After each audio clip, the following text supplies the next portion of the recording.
Hello बच्चों, let's read the question. The question says that if a vector, comma b vector, comma c vector are any three non-coplanar vectors, then the equation b vector cross c vector cross a vector cross b vector and इनका scalar product multiply by x square plus box of a vector plus b vector plus c vector plus a vector x plus 1 plus b vector minus c vector minus a vector minus b vector is equal to 0 has roots. First option is real and distinct, second option is real, third option is equal and fourth option is imaginary. So first of all question में given है हमारे पास में x square का coefficient कोई एक scalar product है, x का कोफिशिएंट कोई एक स्केलर प्रोडक्ट है एंड कांस्टेंट टर्म में एक स्केलर प्रोडक्ट है. तो सबसे पहले इनको सॉल्व करते हैं. सो इस इक्वेशन से हमारे पास में कोफिशिएंट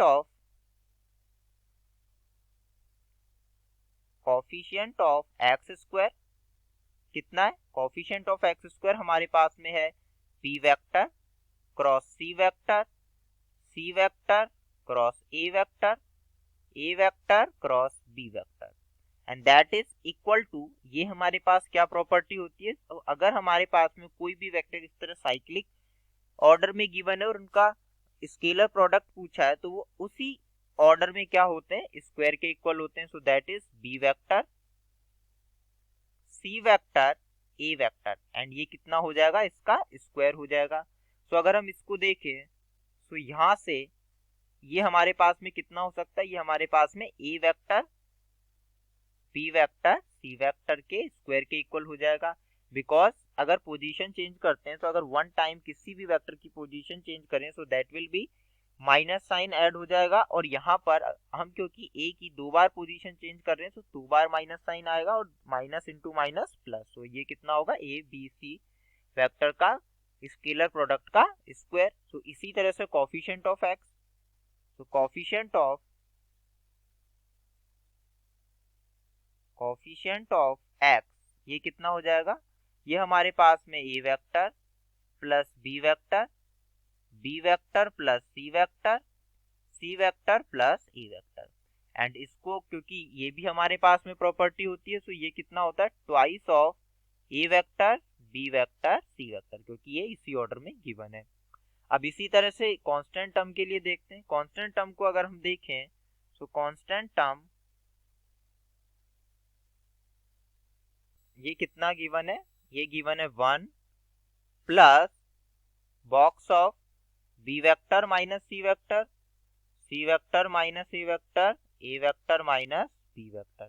तो अगर हम इसको देखें ये हमारे पास में प्रॉपर्टी होती है कि अगर कोई भी वेक्टर इस तरह से साइक्लिक ऑर्डर में सब्ट्रैक्ट हो तो वो कितना होता है, जीरो के इक्वल होता है. तो इसमें हमारे पास होगा 1 plus zero, so that will be 1.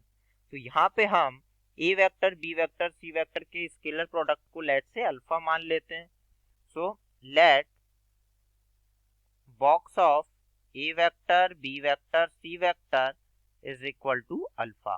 सो अगर इसको अल्फा मानेंगे तो हमारे पास में इक्वेशन क्या होगी, alpha square X square plus twice of alpha into X plus 1 is equal to 0. अब ये एक नॉर्मल क्वाड्रेटिक इक्वेशन है तो इसके रूट्स के कैरेक्टरिस्टिक्स को चेक करने के लिए इसका डी चेक करना होगा and D is equal to होगा बी स्क्वायर माइनस 4ac से. सो बी स्क्वायर क्या होता है, एक्स का coefficient which is 2 alpha, so that will be 4 times of alpha square minus 4 into A which is x square coefficient. So ये कितना होगा alpha square multiply by C which is constant term. So ये कितना होगा 4 multiply by alpha square minus 4 alpha square. So ये cancel out होगा, कितना आएगा 0. इसका मतलब d is equal to 0, so it implies that roots are real and equal. so option देखें, so ऑप्शन के अकॉर्डिंग हमारे पास में रूट्स क्या है, रियल भी है एंड इक्वल भी है. so that will be second and third option are correct. so अगर यहाँ पर हमारे पास में इसको समराइज करें, फर्स्ट ऑफ ऑल जो भी हमारे पास में एक्स स्क्वायर एक्स का कोफिशिएंट गिवन था और कांस्टेंट टर्म गिवन थी उनको सॉल्व किया और उनका स्केलर प्रोडक्ट को देखा, that will be A vector B vector C vector का स्केलर प्रोडक्ट था। तो बिकॉज दोनों में सेम था तो उसको अल्फा मान लिया, और अल्फा मानने से हमारे पास इक्वेशन सिंप्लीफाई हो गई, और सिंप्लीफाई इक्वेशन का अगर हमने डी देखा तो दैट विल बी 0। तो यहाँ पे क्योंकि किसी भी अगर क्वाड्रेटिक इक्वेशन का डी दैट मीन डिस्क्रिमिनेंट 0 होता है तो रूट्स क्या होते हैं, रियल एंड इक्वल। तो यहाँ पे हमारे पास में रूट्स क्या होंगे, real and equal. Other two options are wrong, because अगर यहाँ पे डी लेस देन 0 होता that will be imaginary, but D क्या है, इक्वल टू 0।